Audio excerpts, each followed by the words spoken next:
दोस्तों नमस्कार। 4 PM network में 4 PM गुजरात में दस्तक में आप सब का बहुत बहुत स्वागत है। मैं हूं आपका दोस्त मयूर जानी और जैसे कि आप देख रहे हैं श्रीनगर कोर्ट रोड पर ये मैं खड़ा हूं अभी और कोशिश ये थी कि आप तक वो भी बात पहुंचा दे जो एक्चुअली हम चाहते थे कि वहां जाके खुद रिपोर्ट करें। राहुल गांधी साहब की जो यात्रा आज समाप्त हुई, तो पर जिस तरह से आज आज नहीं एक्चुअली कल रात के तकरीबन 12:30-1 बजे से ये बर्फबारी शुरू हुई है। जैसे आप देख रहे हैं बहुत बर्फ जो है गिर रही है और उसकी वजह से रास्ते बहुत सारे बंद हैं।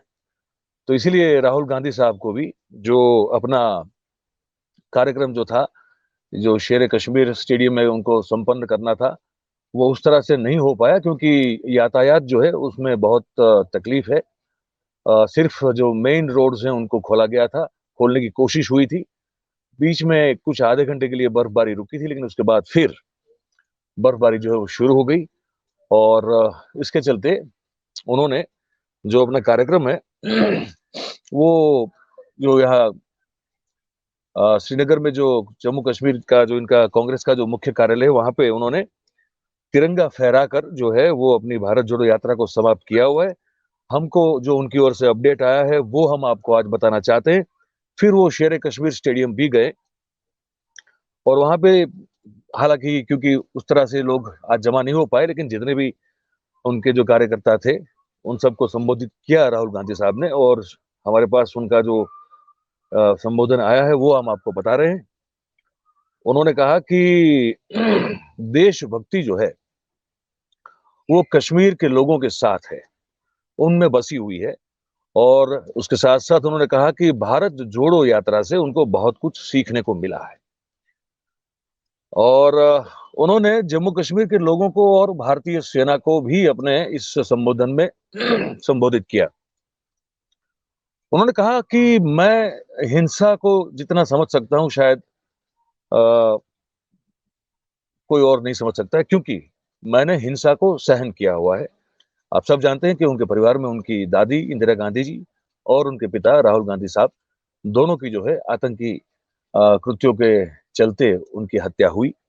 तो उस बात का उन्होंने जिक्र किया वहां पे और कहा कि हिंसा जो है वो सहन नहीं की जा सकती और जिसने ये नहीं देखी है इसका उन लोगों को हिंसा क्या होती है उसका कुछ अता पता नहीं होता, उनको इस समझ में नहीं आता है।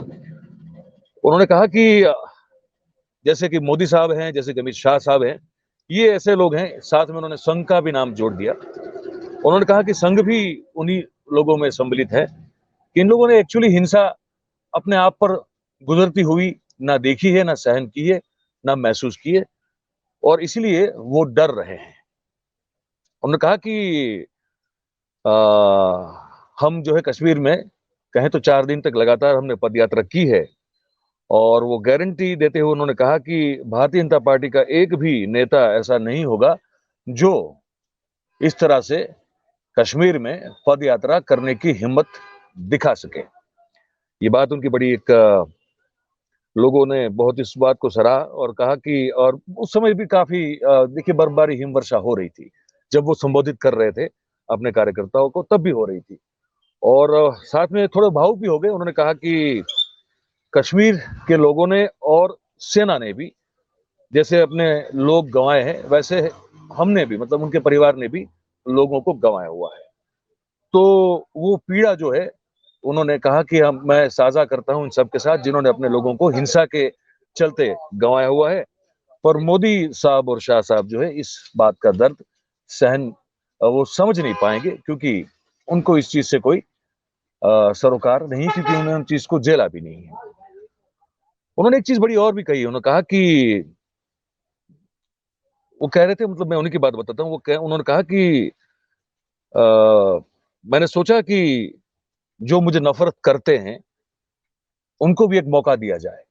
ये एक बड़ी बात कही उन्होंने। उन्होंने कहा कि जो मुझे नफरत करते हैं उनको भी एक मौका दिया जाए और अगर मेरे सफेद टी शर्ट का रंग लाल कोई करना चाहता है तो वो रंग जो है वो भले ही लाल हो जाए, पर मैं उससे डरूंगा नहीं, क्योंकि मेरे परिवार ने मुझे ये सिखाया है कि अगर जीना है तो डरे बिना जीना चाहिए। और इसीलिए मैंने सोचा कि मैं 4 दिन तक लगातार यहाँ पे चलूंगा, और अगर कोई मुझसे नफरत करता है और अगर मुझे कोई खत्म करना चाहता है तो मैं उसको एक मौका दे दूंगा। ये बात की भी बड़ी एक जो है लोगों में सराहना हो रही है, सोशल मीडिया पर भी ये बहुत कुछ चल रहा है।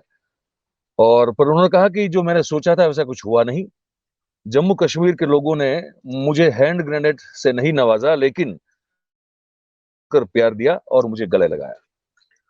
और ये भी कहा उन्होंने कि भाई जैसे मैं निकला जब कन्याकुमारी से, तो जब गरीब बच्चे मुझे मिले, उन्होंने कहा कि उनको देख के मैंने जैकेट पहनना छोड़ दिया, और जिस तरह से महिलाएं मुझे मिलकर रो पड़ती थी, वो मुझे बड़ा, उससे मैं बड़ा भावुक हुआ। और कन्याकुमारी से कश्मीर तक चलने में मुझे लगा कि कोई अब मुश्किल नहीं होगी। और साथ में उन्होंने ये कहा कि 3500 किलोमीटर जो है वो मैं चल पाऊंगा कि नहीं, ये पहले सवाल था, लेकिन जैसे जैसे लोगों से मिलता गया तो मुझे लगा कि काफी आसान है। और लोगों के बीच में अगर आप रहो तो बहुत सारी उनकी मुश्किलें जो होती है वो बहुत ठीक से समझ में आ जाती है। और अमित शाह साहब और मोदी साहब को बड़ा बार बार उन्होंने टारगेट किया है अपने इस संबोधन में। उन्होंने कहा कि ये अमित शाह साहब और मोदी साहब नहीं समझ पाएंगे, लेकिन कश्मीर के लोग बिल्कुल समझ पाएंगे कि, और सेना के जो लोग हैं, सेना के जो जो शहीद जवान हुए, उनके जो परिवार के लोग हैं, वो भी इस चीज को समझ पाएंगे कि जब मैं 14 साल का था और दादी को जब, मतलब उनकी जो दादी थी, हमारी पूर्व प्रधानमंत्री श्रीमती इंदिरा गांधी जी, उनका उनको जिक्र किया और कहा कि जब उनको गोली मार दी गई तो मैंने उस चीज को देखा हुआ है, महसूस किया हुआ है। अपने पिता की बात भी उन्होंने फिर से कही। और ये सब चीजों को करते हुए उन्होंने कहा कि नफरत जो है बस उसी को छोड़ने की बात करने के लिए निकला था। और उन्होंने कहा कि उम्मीद है कि इस यात्रा से इस संदेश को लोगों के दिलों में जगह मिली होंगी। और साथ साथ इस समय ये हो गया कि जब वो संबोधन कर रहे थे तो अजान का समय हो चुका था, तो जब अजान हुई तो उन्होंने अपना संबोधन जो है वहां पे बीच में रोक दिया। और उनकी बहन प्रियंका गांधी जी भी वहां पे थी, और हिम वर्षा बर्फबारी हो रही थी। तो उसके साथ साथ उन्होंने एक दूसरे पर जो है बर्फबारी में जो वो जो गोला बना के फेंकते हैं, उस तरह का एक भाई बहन के बीच का जो एक मंजर होता है प्यार का, वो भी वहां पे प्रस्तुत किया। वो इस पे डिबेट हो सकती है कि क्या वो एक फोटो अपॉर्चुनिटी या एक विजुअल अपॉर्चुनिटी थी, या फिर मतलब वो नेचुरल था, या एक तरह से ब्रांडिंग पर्पस था। पर खैर वो हर लोग करते हैं, वो भारतीय जनता पार्टी उसमें बहुत माहिर है। तो अगर कांग्रेस भी थोड़ा बहुत कर ले तो किसी को कोई आपत्ति होनी नहीं चाहिए। तो ये सब उन्होंने कहा और ये सब आज उन्होंने बोला।